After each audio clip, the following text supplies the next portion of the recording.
mo o tuluyan na wala?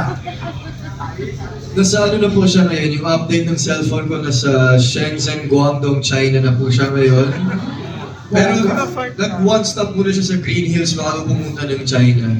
Sa tracker po. Ikaw ba nakapunta na ng China o natalbugan ka ng cellphone mo? Nauna pa yung cellphone ko dun sa Guangdong, China. Pero yung nasa Green Hills siya, na-trace siya?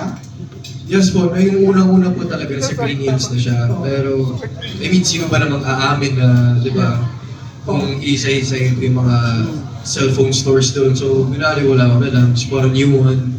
And then, nung nakita ko na yung bagong location niya, sa China na po siya ngayon. Pero sabi mo, binaliwala mo.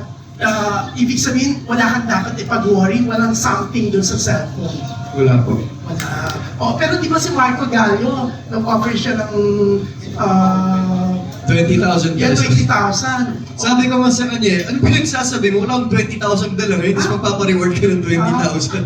Kala ko si Marco magbibigay ng 20. Hindi ako po ate. Ikaw! Oo, kasi sasabihin ko sana sa'yo, kunin mo na lang yung 20 kay Marco, di ba? Oo. Pero ito, last question na, kasi